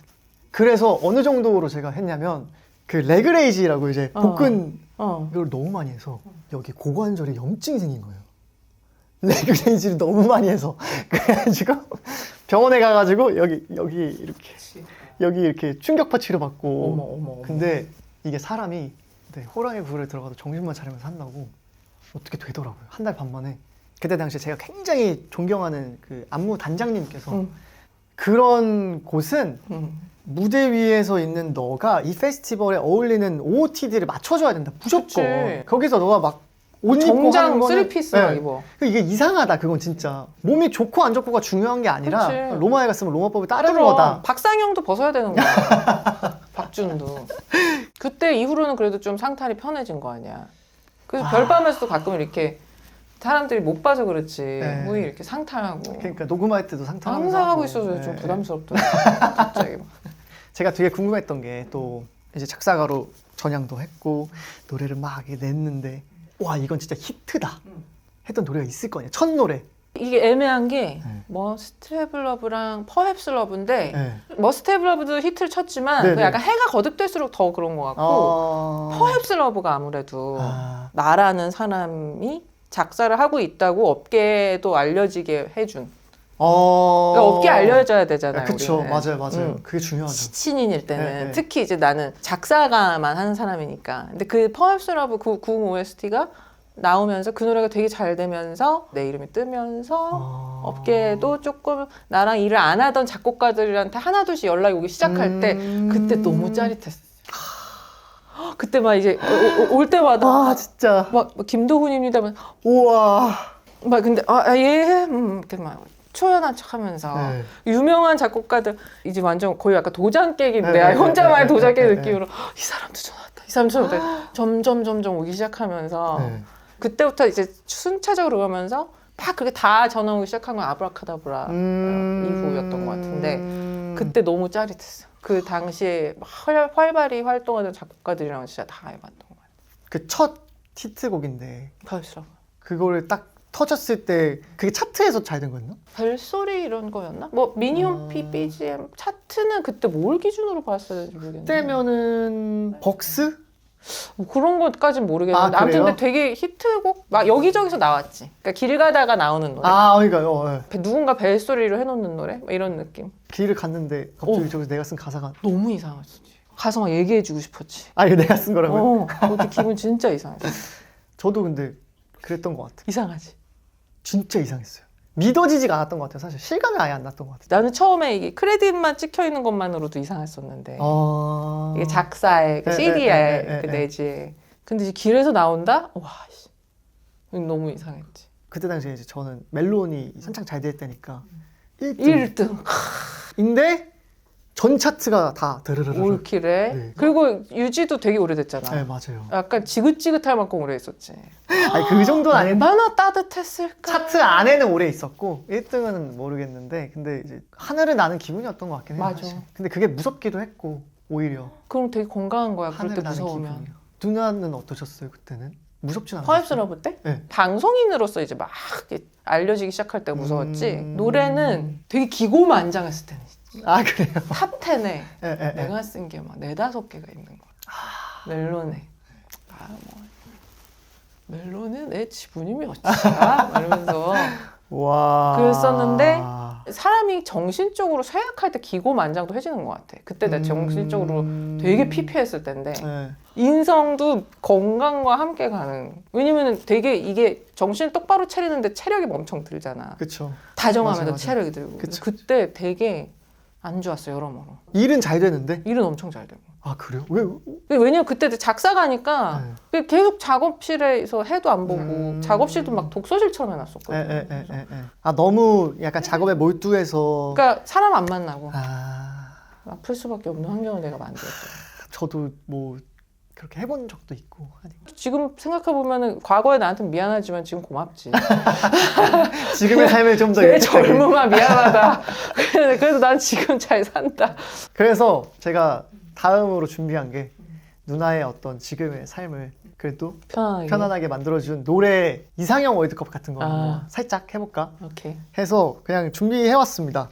첫 번째는 부하걸 선배님들의 어쩌다 라는 노래와 식센스라는 노래 두 개 중에 어떤 거에 뭘 기준으로 더 그냥 의미? 의미로 가는 게 좋을 것 같아요. 식센 아까 얘기한 지옥, 코끼리. 그래요? 노래 들어보면 후회는 알 거야. 이거 가수 힘들었겠다 후회는. 저는 아까 읽어봤는데 그래서 내 고충이 느껴져. 너무 느껴지고. 왜냐면 어디서 느껴지냐면 분명히 가사를 쓸 때는 그 관통하는 뭔가 정확하게 있었을 것 같은데 되게 많은 것들이 이렇게 붙어지면서 이거를 다시 세팅하는데 굉장히 오랜 시간이 걸리셨을 것 같다. 정확하고 그나마 애들이 나르샤 파트는 나르샤 맞아. 동물적인 거. 뭐 얘는 약간 통제적인 애. 막 이렇게 하다가 팝이 사비에서 갑자기. 그러니까요. 그거를 원하신 거예요? 팝이 가이드에 있었고 그대로 살렸어야 됐어. 진짜 솔직한 건. 가쁜 가쁜 팝. 인터넷에서 찾아봤어요. 제가 육감이 무슨 뜻이지? 식센스. 네, 찾아보고 그래서 이제 어떠한 의미로서인지는 충분히 이해가 너무 잘 되는데. 그런 게 한둘이 아니기 때문에 이렇게 서머타임도 그랬어요. 분홍신의 서머타임. 이게 뭐 갑자기 어쨌든 거기에 팝이 있어요. 어쨌든 여기 서브타임이 있어야 되고 그게 되게 힘들었었던. 작곡가님께서 그 가이드의 그 발음과 이 느낌이 너무 좋으셨나 봐요. 작곡가마다의 특성을 난 또 되게 다 리스펙트를 해주는 스타일인데 민수 작곡가님은 그게 진짜 미치광이 과학자 같은 느낌으로 고르셨어요. 여기는 어떻게든 뭐 이 발음이 나야 되고 호흡 소리가 많이 들리는 발음 써줬으면 좋겠다. 그러면 시옷을 써야겠지 나는. 이렇게 돼야 되니까. 근데 그때가 내가 많이 발음 쪽으로는 발전했지. 식스센스가 진짜 나 이민수랑 절연하고 싶다. 이게 감정으로 오더라고요. 아 진짜요? 얼마나 걸리셨어요, 작업이? 기억도 안 나. 녹음도 거의 뭐 한 6일? 저 높은 거를. 진짜 디테일하게 작업하시는 지옥 같은. 그렇지만 근데 하고 나서 나오면 네. 아, 왜 그렇게 고집했는지 알겠다. 어떤 사운드적인 거가 있으니까. 그쵸. 그래서 내가 작곡가가 이상한 거 요구하는 것 같아도 그래도 맞추려고 하는 건 결과적으로 완성돼서 나올 사운드에 대한 관장을 확실히 하는 작곡가다. 그러면 난 그 사람 다 맞죠. 이 사람이 뭔가 잡고 있는 게 있다. 그쵸. 네, 그러면은 그러니까 맞추죠. 그럼 다음은 아이유의 좋은 날과 너랑 나. 당연히 좋은 날 같을 것 같지만 너랑 나가 좀 그럴 때 있었어요. 아, 이 노래 발매만 되면 끝장이다. 난 그런 게 한 4-5번 안쪽인 것 같거든. 5손가락 정도 꼽는 것 같아. 보통 모르잖아요. 모르죠. 근데 이건 대박 난다. 너랑 나 좀 그런 곡이었어. 아, 이건 대박이다. 데모 때부터. 직접 만드셨는데도 그 느낌이 드셨어요? 와, 그러기 쉽지 않잖아. 완전 어렵죠, 그거는. 항상 과연 어떨까? 막 이러면서 내놓고 그리고 계속 듣다 보면 감이 없어지고. 그렇죠, 맞아요. 근데 너랑 나는 이거 빨리 나와라. 대박이다 이거. 약간 이런 느낌. 너무 행복했겠다, 근데. 그치. 그냥 들으면 들을수록 이거는 무조건 대박 난다. 가이드가 근데 보통은 그럼 이런 곡들은 아무 뜻 없는 단어들로만 그냥 구성되어 있는 가이드로 오는 거예요? 그러니까 뜻없는 영어. 아, 뜻없는 영어로 그냥? 와, 근데 거기에 이렇게 생명을 넣는 게, 와. 자기도 하는 일이면서 새삼스럽게 왜 그러세요? 왜냐면 저는 근데 멜로디와 가사를 거의 좀 밀접하게 붙여서 쓰는 편이어가지고 가이드를 다 떠놓고 뒤늦게 저는 그렇게 작업을 잘 못해요. 왜냐면 뭐 글자 수도 맞춰야 되고 막 이러다 보니까 글자 수가 안 맞으면 약간 멜로디를 조금 수정하는 편이거든요. 그냥 너무 좋겠다 진짜. 내가 제일 부러워하는 거. 나도 진짜 그렇게 수정 권한이 있으면. 제가 다 하니까 그냥 맞아. 그냥 대세 지장 없다 싶으면 그냥 거기까지 손을 대는데 몇 번 해봤는데 우와 너무 어렵더라고요. 그치. 글자 수 맞추기가. 극기야 나는 이제 어느 정도에 이르렀냐면은 모든 말을 그냥 글자 수에 맞춰서 실시간으로 거기 맞출 수가 있게 되더라고. 그래서 왜 아무 노래에다가 왜 그냥 내 말 바꿔서 부르는 아저씨들을 있잖아. 어디 갔나 내 500원 뭐 이런 그런 식으로 뭐가 계속 나오더라고. 거기에 맞춰서. 바로바로 그냥. 난 극기야 이지경이 됐구나. 그러니까 너무 많이 쓰셨으니까. 훈련. 와. 자 그럼 다음으로 양효섭 정은지의 러브데이와 백현수지의 드림. 그것은 드림. 드림은 어떻게 만드신 거였나? 드림은 박근태 작곡가님이 듀엣곡을 만들었는데 부를 사람이 백현이랑 수지라는 거야. 아 진짜로? 아니 거기서 나온 첫 줄이었어. 우리 남자 파트 먼저야. 그 둘이 뮤직비디오도 찍을 수 있을 것 같다고 하셨어. 지금 거기 수지 나 백현 생각해봐. 말이 안 되죠. 딱 보면 무슨 얘기가 나오겠어. 예쁘다잖아. 그 진짜 예쁘네. 예쁘네. 그렇지만 수지 입장에서도 또 백현도 백현이야. 그런 식으로 서로 잘난 애들이 서로 막 이렇게. 누나는 그냥 가사가 아니라 그냥 이 메이킹을 너무 잘하시는 것 같아요. 기본적으로 이 큰 틀에서 가사를 바라보시고 거기서 이렇게 글자일 뿐 누나가 보는 건 훨씬 더 거대한 그림인 것 같은데요? 그렇게 봐줘서 고마워. 근데 아무튼 그 둘 자체가 영감이었지. 그 조합이. 너무 재밌다 근데. 그치. 네, 첫 소스 예쁘네. 오늘도 진짜. 어제만큼. 아니 오늘은 더 예뻐졌네.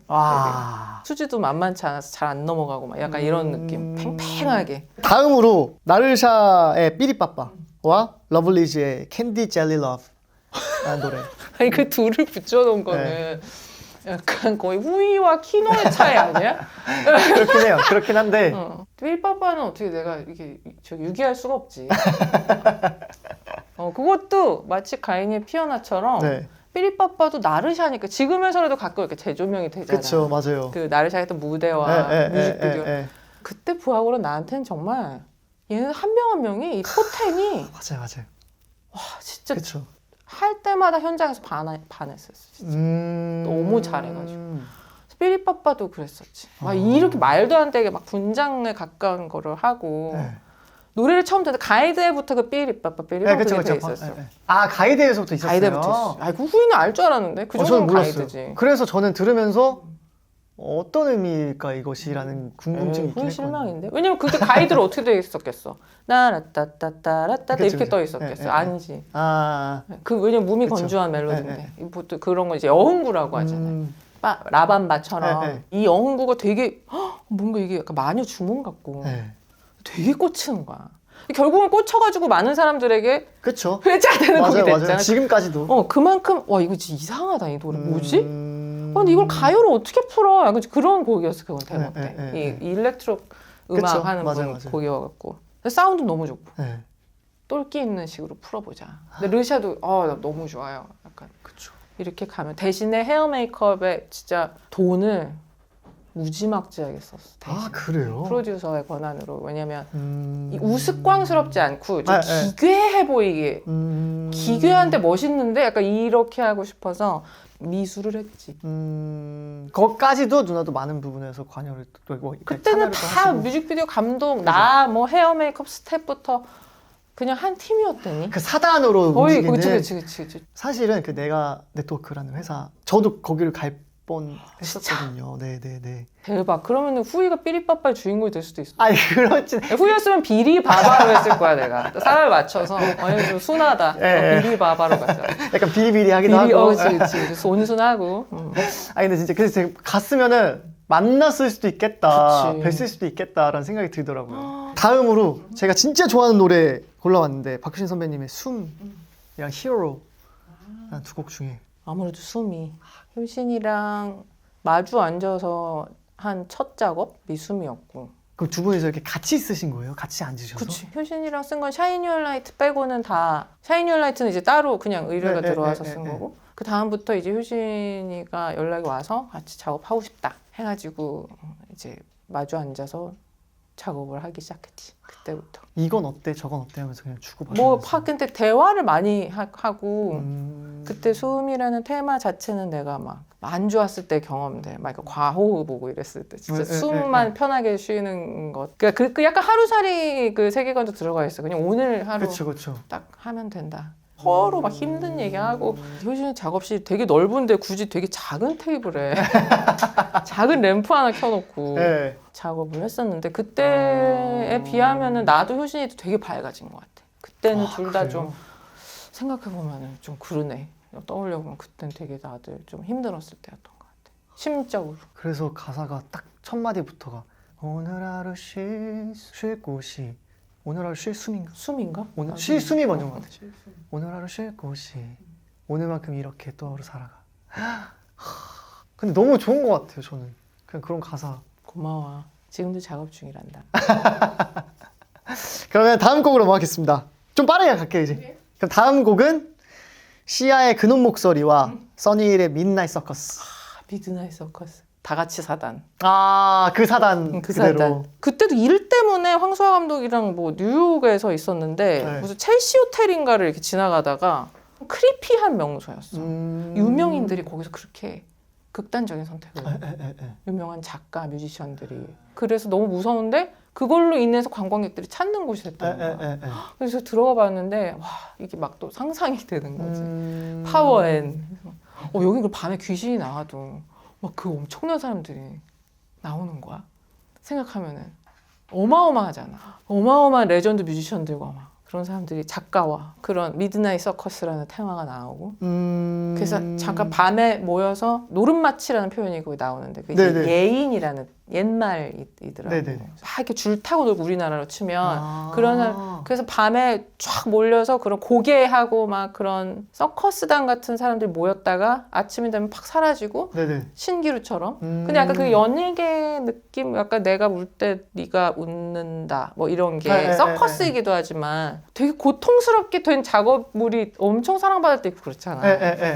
그런 생각도 나고 해서 썼었던 이 거대한 생태계랑도 비슷하다. 근데 음악 분위기도 조금 약간 그래서 그 테마가 먼저 나왔어 그 곡은. 미드나잇 곡을 듣자마자. 서커스라는 테마가 나는 나중에 하자. 그래서 이민수 작곡가님이 그거 너무 좋다 해서 미드나잇 서커스 이렇게 해가지고 그래서 곡을 그렇게 만드신 그치 거구나. 제가 쿵작쿵작 그런 좀 요거는 그럼 가사 쓰기 조금 수월했던. 아니지 멜로디는 또 멜로디는 그분이 만들었고 미드나잇 서커스 그것만 여기 받침 없어야 된다 뭐 이런. 그치 또 있었지. 엄청 디테일하신 엄청 분이시구나. 와. 다음은 샤이니의 헬로.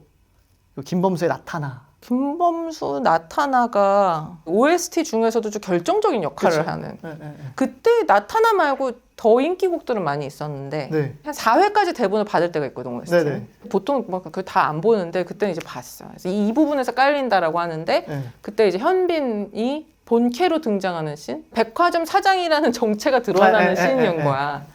되게 결정적이구나. 그리고 그 전에도 상상으로 나타나고 이렇게 쓰고 그러면은 내용에도 맞고 그 장면에서 되게 멋있겠다. 진짜 짠하고 나타나는 나타나면. 느낌이니까. 그래서 그게 되게 짜릿했지. 내가 대본으로 보고 상상했던 게 영상화돼서 그 음악이 깔려가지고 탁 나오는데 짜릿하다. 그럼 미리 그걸 알고 쓰셨네요. 그 그치. 내용.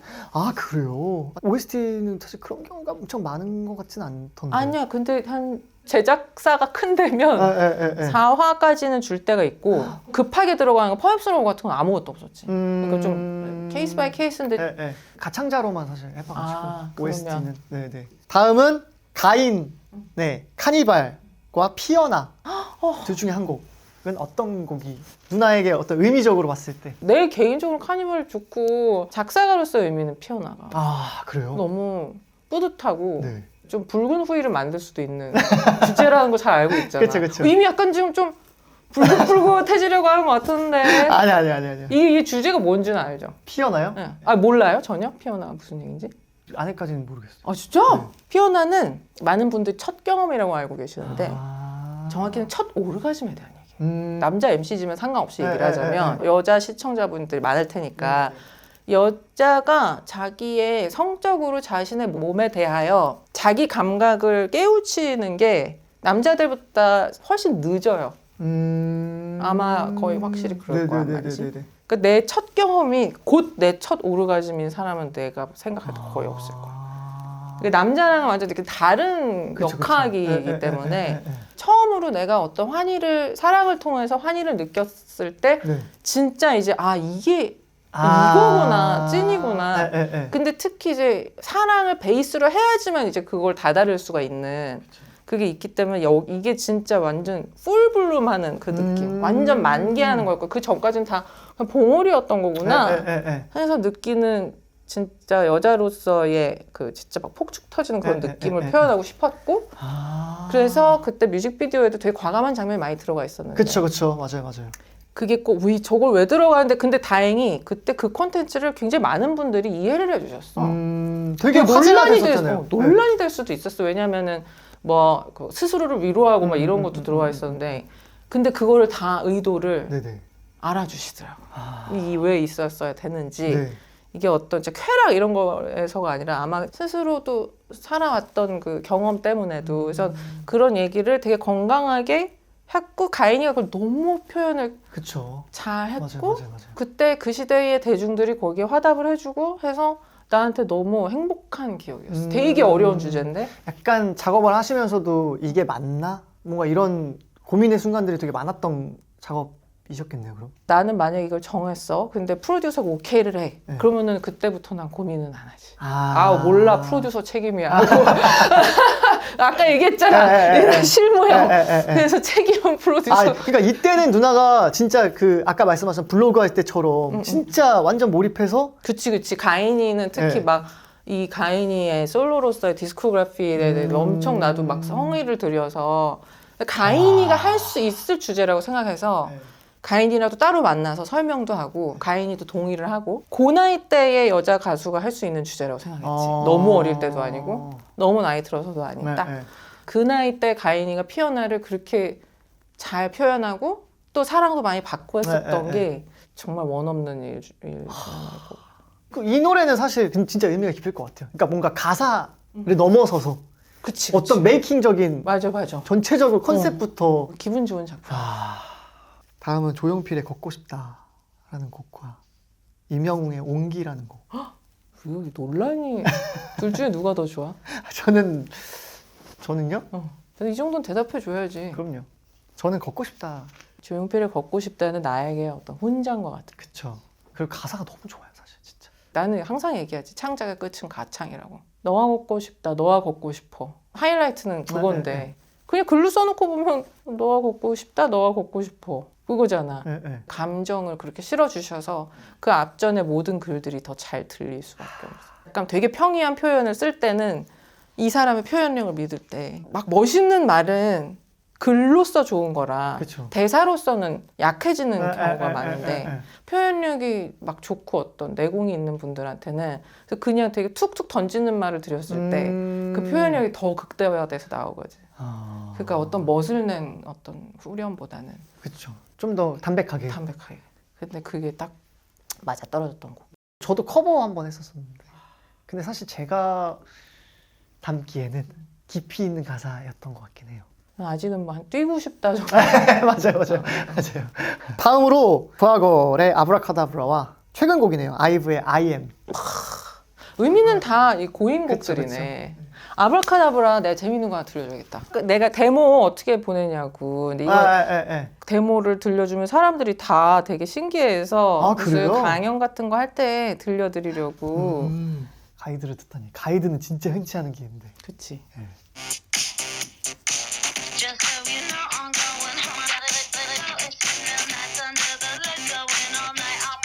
이게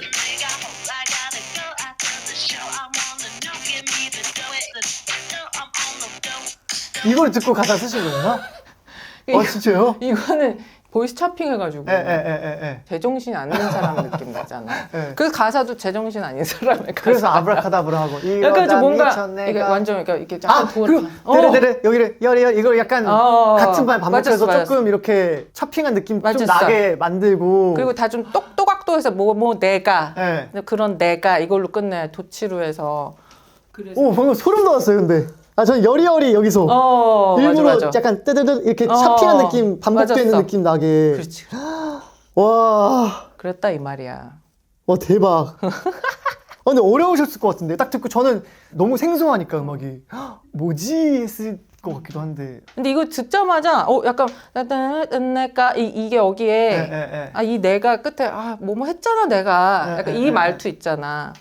그래서 요런 캐릭터를 잡아야겠다를 생각하고 근데 뭘 했지는 앞에는 나중에 생각하다가 내가 꼭 한번 써보고 싶었던 테마 중에 하나가 아브라카다브라였는데 디브릿지에 그게 딱 들어간 구간이 운명처럼 만나지면서 그게 다 이루어져라 하면서 컨셉이 곡도 그렇고 막 이렇게 내 소원아 다 이루어져라 이런 것보다는 조금 약간 으스스한 기운이면 좋겠다 해서 굉장히 좀 집착적인 내용을 쓰게 됐지. 그러니까 이거 노래 들으면서 문득 생각이 든 건데 사실 어떤 히트곡에 저는 뭐 공식까지 아니지만 제목이 결국에 후킹한 뭔가 딱 포인트가 되는 게 대부분의 히트곡들이 그렇다고 저는 생각하는데 맞아. 이 노래는 되게 다른 게 제목은 아브라카다브라인데 이러다 미쳐내가 여기가 포인트 구간이잖아요. 근데 그것도 좀 특이한 것 같긴 해요. 누나 노래 중에 그런 게 많더라고요. 그러니까 제목은 제목대로 가사는 가사대로 이런 것들이 꽤 많더라고요. 그래서 보면서 저는 약간 노래를 만들 때 예를 들면 뭐 제목을 뭐 훅 파트에는 꼭 넣어준다던가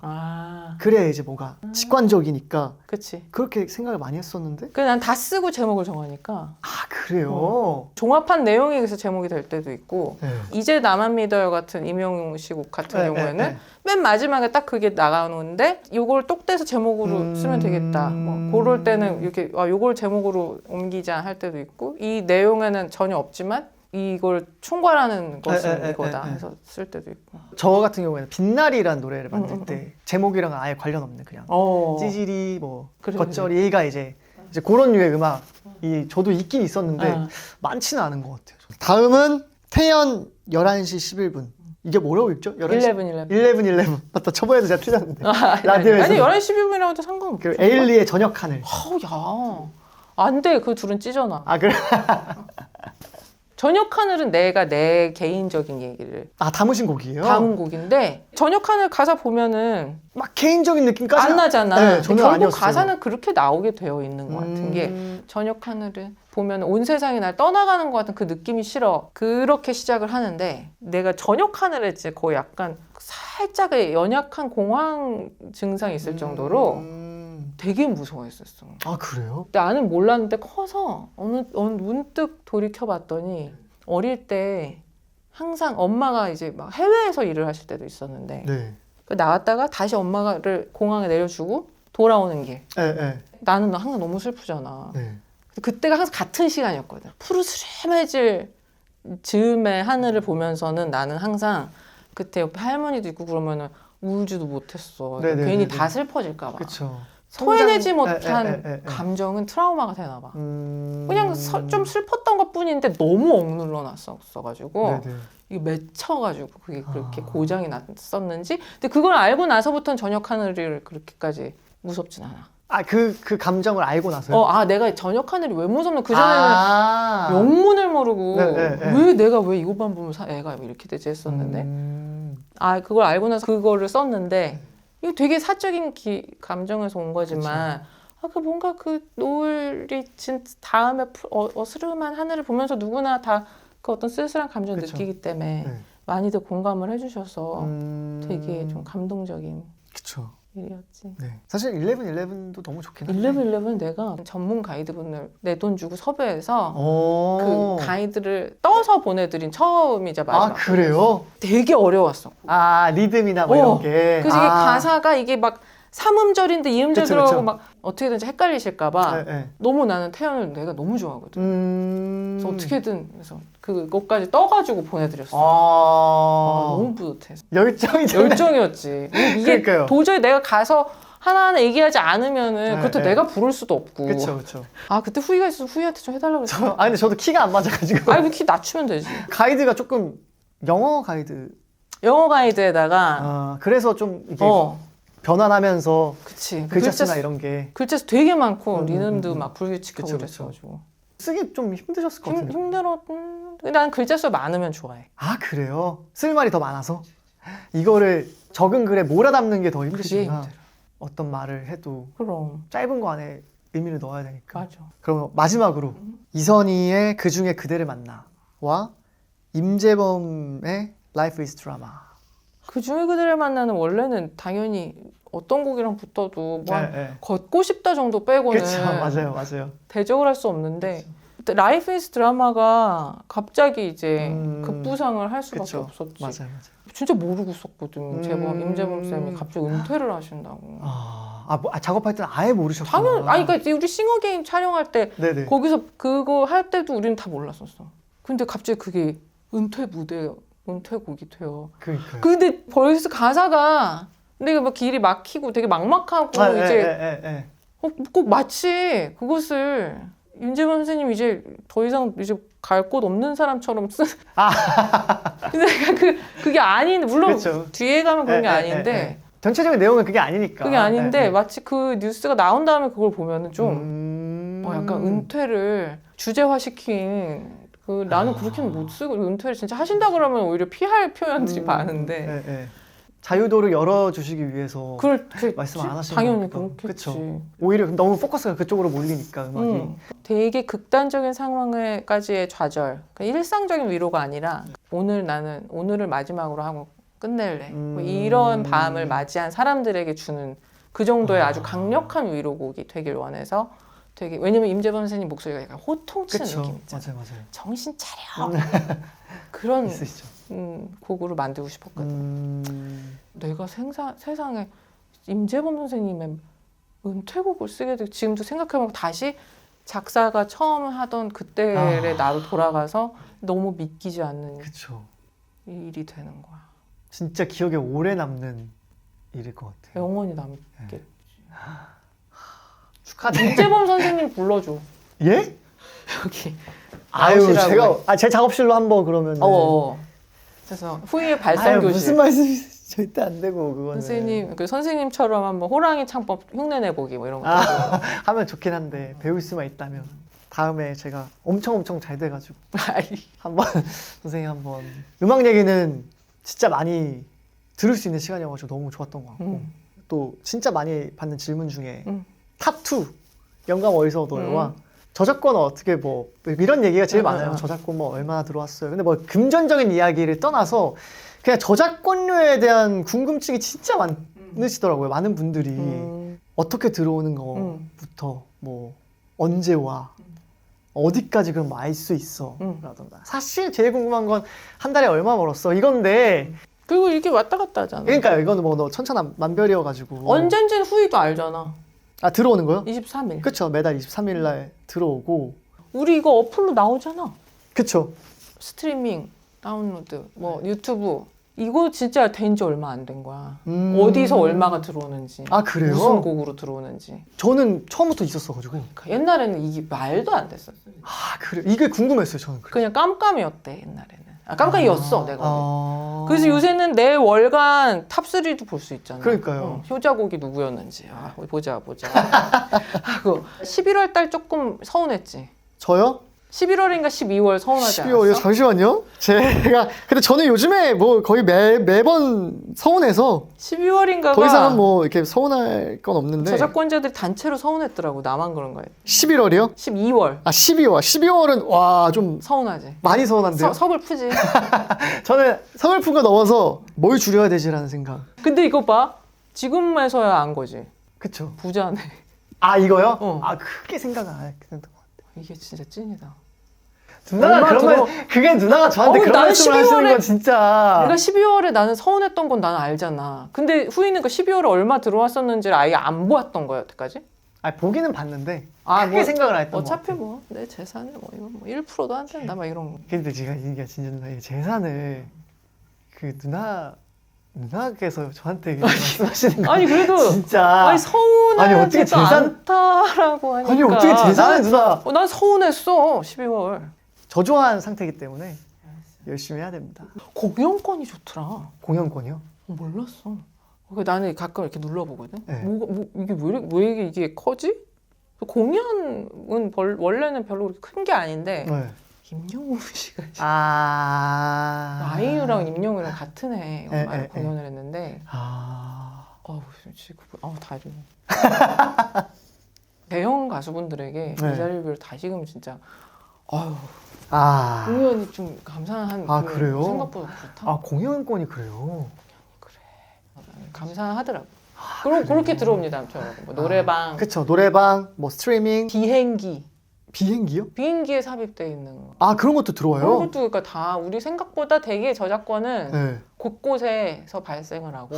사실 누락되는 것도 사실 굉장히 많을 것 같긴 한데 특히나 해외 저작권들은 이제 앞으로 이제 저작권 협회가 그런 거 잘 해주겠다고 하는데 해외 저작권은 또 따로 들어오잖아. 그렇죠. 해외 저작권은 그래서 뭐 거의 한 1년 넘게 걸리죠. 보통은 1년에서 1년 반 정도 걸린다고 보면 되고, 그리고 뭐 국내에는 뭐 스트리밍도 있고 공연권도 있고 뭐 유통 관련된 음반 그쵸. 그걸 뭐라 그러지? 인세. 네, 인세. 이렇게 앨범을 이제 딱 냈을 때 맞아. 인지로. 인지대가 이제 들어오는 건데 그거는 이제 막 내가 볼 때 세븐틴 이런 분들 난리 난다. 사실은 스트리밍도 되게 중요하지만 인지대가 사실은 거의 인세가 메인인, 무조건적으로 막 대단하지는 않다는 주의긴 해요. 저작권이? 네. 정말 극소수의 몇 분 이외에는 사실 저작권료로 어떻게 뭔가 이렇게 막 큰 돈을 벌기에는 쉽지 않지 않을까. 누나는 다르지? 그러니까 저는 요즘에 그런 생각이 좀 들긴 해요. 그러니까 전업 작곡 작사가여야겠지. 그렇죠. 제 주변에도 정말 큰 유명한 뭐 팀 분들께 음악을 드리고 해도 요즘에는 어떤 시스템이 스트리밍보다는 사실 그냥 딱 그 인세 메인으로 가다 보니까 그래? 예, 요즘에는 좀 그런 추세가 있는 것 같긴 해요. 그러니까 약간 좀 젊은 작곡가 분들의 어떤 추세로는 난 아직 스트리밍 이쪽인 것 같아. 워낙 또 쌓여. 그렇죠. 쌓아오신 잘된 어떤 음악들이 엄청 많으니까. 요새는 좀 많이 달라졌어. 요새는 막 여럿이서 작업하고. 그쵸. 옛날 딱 2명이었어. 작사, 작곡. 진짜 많은 분들이 한꺼번에 하시고 또 섞는 거를 엄청 많이 하시니까. 맞아. 그래서 그런 거일 때 나는 막 가사 누더기로 짜집게 되는 거 나 너무 싫어. 아, 그래요? 그렇게 하는 데들이 종종 있거든. 그래서 그런 거는 진짜 죄송하지만. 저는 그리고 또 궁금했던 게 정혜원이 사실 궁금했어요. 나도 정확히 몰라. 정혜원, 준혜원이 있잖아. 네네 맞아요. 저작권협회에 이제 정혜원과 준혜원이 있는데 전 준혜원이고 누나는 이제 정혜원이신데 저는 정혜원이 돼본 적이 없기 때문에 어떠한 혜택 같은 게 있나? 이런 것도 생일에 궁금했고. 생일 축하비 준대. 아 그래요? 그리고 이사나 회장 뽑을 때 선거 투표권. 그거. 아, 그 정도? 어.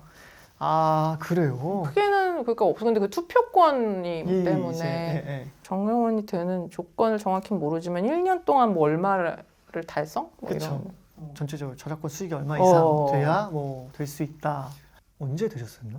나는 좀 그래도 꽤 일찍 됐어. 언제부터는지 기억이 안 나는데 네. 데뷔하고 나서 아주 오래 걸리진 않았던 것 같아. 2010년대 10년쯤이었는가? 지켜야 되고 뭐 이런 거 없는 거죠. 그냥 그렇지. 그럼 약간 명예직 같은. 아니 직도 아니고 그냥 유지가 되는데 무슨 뭐 총회 같은데 참석 몇 번 안 하면은 네. 이게 제명되는데 대신에 요번 이렇게 해서 못 갑니다만 해도 되고. 아. 그 딱히 근데 뭐가 뭐 어떻게 뭐 생일에 뭐 좀 용돈 엄청난 금액은 아닌 것 같은데. 총회 같은 데 가면 근데 거기서 이루어지는 어떤 재밌어. 정말 왜냐면 재밌을 것 같아요. 대선배님들 다 와. 아, 그래요? 엄청 많이 오셔. 이름만 알고 있다. 막 그런 막 대선배님들 거기서 막 뵙고 인사드리고 나는 거기서 피땡이야. 아, 난 그래요? 양인자 김희갑 선생님도 본 적 있어 거기서. 반가운 얼굴도 다 보지. 왜냐면 뮤지션들 잘 안 모이잖아. 그쵸. 근데 거기서 막 이렇게 만나서 놀고 뭐 이렇게 수다 좀 떨고 그런 좀 느낌이 있지. 옛날에는 총회도 안 가다가 네. 언제부턴가 좀 거의도 분위기가 바뀌었어. 좀 젊게 이러면서 다 나가는 분위기로 바뀌어. 총회가 그럼 가서 뭐 식사를 하시는 진짜 지금 뭐가 뭔지 몰랐어. 안건 뭐 이렇게 올라와. 네. 언니들 뭐 선배들 얼굴 보고 게럴롱 하는 느낌이 좀 있지. 그쵸. 같이 가는 느낌으로 뭔가 저도 열심히 해서. 갑자기 거기 손지창 선배님도 나오시고 막 아, 갑자기. 그래요? 정혜원이셔서.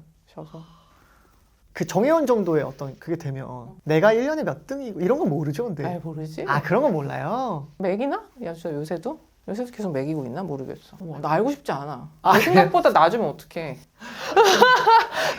아니, 누나는 1등이세요 라는 얘기는 그런 적은 없으시고. 나 1등 한 적 있지. 아, 그래요? 어. 아, 진짜요? 와. 작사가 중에. 작사가 중에 1등이요? 와. 탑 5위 안에는 매년 계시지 않을까요? 이건 제 생각인데 근데 그냥. 모르겠어 나도. 탑 5위 안에는 그래도 거의 매년 계실 것 같아요. 아니, 이게 이 아성을 뛰어넘는 게 쉽지 않지 않을까요? 아니, 왜 500곡은. 내가 뭐 계속 뭐라고 해야 될지 모르겠네. 근데 심지어 지금도 헛스러워 계셔가지고. 지금도 뭐 쉬지 않고 작업을 하고 계시니. 네, 뭐라고 해야 될지 모르겠고요. 저도 열심히 하겠습니다. 네, 저도 열심히 하고. 아무튼 저작권료는 뭐 그렇습니다.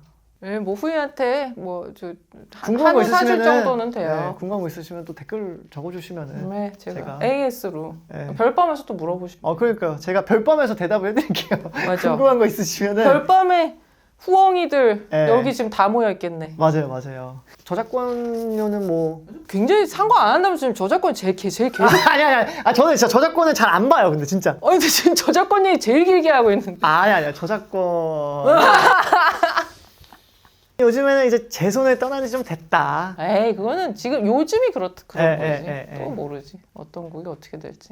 저는 그냥 이게 제일 궁금했어요. 누나가 생각하시는 좋은 사람, 어떤 사람일까? 그리고 나는 그럼 어떤 사람이 되고 싶다. 약간 이런 게 있으실 거잖아요. 해마다 달라질 것 같거든. 그 가치관은 훌륭한 사람이라는 것에 대해. 왜냐면 내가 아는 만큼 이게 정의가 내려지는 건데 맞아요. 지금 생각해보면은 지금의 나도 얼마나 또 하찮을 거지. 10년 뒤에 그쵸. 보면. 그 지금의 나는 무엇이든 좀 비워져 있는 사람? 그게 훌륭한데 곧 좋은 사람일 것 같은데 네.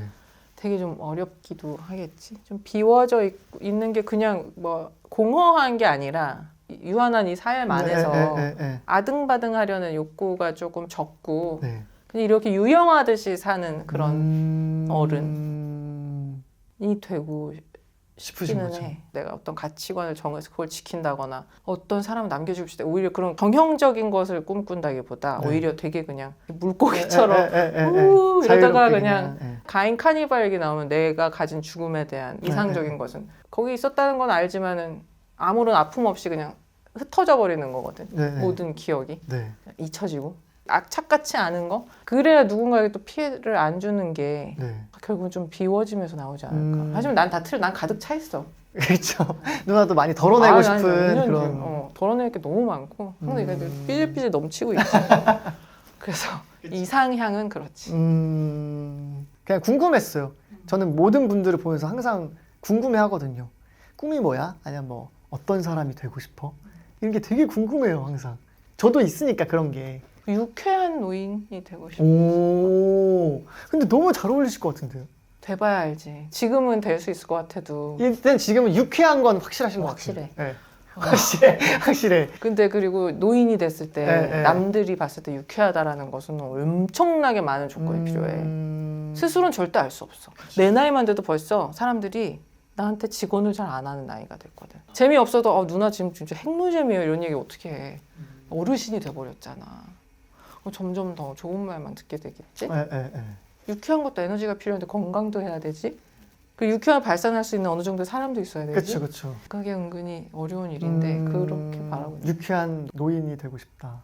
제가 나중에 직원은 꼭 해드릴게요. 꼭 해줘. 귓속말로 해줘. 좀 누나 수치스러우니까. 누나 지금 조금 이렇게 사인을 만들어. 사람들 앞에 서면 무한하잖아. 꿈은 호상이야. 누나 고개 숙이세요. 알겠습니다. 그러면 진짜 마지막으로 이걸 보면서 누나를 보면서 나는 지금 직장인이지만 뭐 다른 꿈을 꾸고 있다던가 혹은 아니면 난 작사가 혹은 작가 아니면 라디오 DJ가 되고 싶어. 난 동생들의 카운셀링하는 그런 멋진 사람이 되고 싶어. 뭐 이런 많은 사람들에게 무언가의 꿈을 꾸고 있는 사람들에게 딱 해줄 수 있는 한마디가 있다면 된다는 마인드로 살았으면 좋겠어. 된다는 마인드가 무모함과는 전혀 달라 내가 얘기하는 거. 나는 무모한 적은 한 번도 없었지만 근자감은 항상 있었거든. 근거 없는 자신감은. 뭐 직장 다니고 하면서도 언젠간 나는 음악 업계에서 일한다. 뭐 이런 식의 그렇게 될 것 같았었거든. 아 그래요? 근데 그게 작사가일 줄은 몰랐던 것뿐이지. 그 된다는 마인드로 사는 거 왜냐면은 내가 뭔가 되는 게 내가 설마 저게 되겠어라고 너무 멀고 구체적인 것은 남들이 봤을 때 너무 허무맹랑해 보일 수 있어도 그렇죠. 내 마음속에 내가 언젠가 저 관련된 무언가로 간다라는 마음이 나를 하루하루 작은 선택들을 생각보다 엄청 큰 영향을 미쳤던 것 같아. 그래서 아까도 나를 단정짓지 말자라는 얘기 몇 번 한 게 내가 나는 이런 거 못해. 난 사람들 앞에서 얘기하는 거 진짜 못해. 이렇게 하면서 내가 사실 알고 보니까 몇 번 해보니까 잘할 수 있었던 건데 나 이거 못해 하면서 안 하고 있는 것들이 많을 거거든. 그래서 내가 저게 되고 싶지만 내가 저걸 어떻게 하겠어. 이러지 말고 된다는 마인드로 길게 보고 가다 보면은 진짜 생각지도 못한 곳에 다다라 있을 것이다. 길게 본다도 중요한 거네요. 그럼요. 길게 봅시다. 알겠습니다. 마지막으로 어떠셨는지. 어땠냐? 저 어때요? 후이? 네. 귀여워. 아니 지금 이 시간이 어때요? 나는 너무 좋았어. 아 진짜요? 나는 이런 산발적인 토크 나야 좋지. 이제 편집하는 분들 고생이겠지. 오늘의 Who is you? 아무튼 오늘의 Who is you는 이제 김이나 작사가님을 모시고 이야기를 나눠봤고요. 궁금증 가득한 다음에 게스트도 많이 기대해 주시고요. 다음 화도 기대 많이 해주십시오. 나와주셔서 감사합니다. 감사합니다. 고생하셨습니다.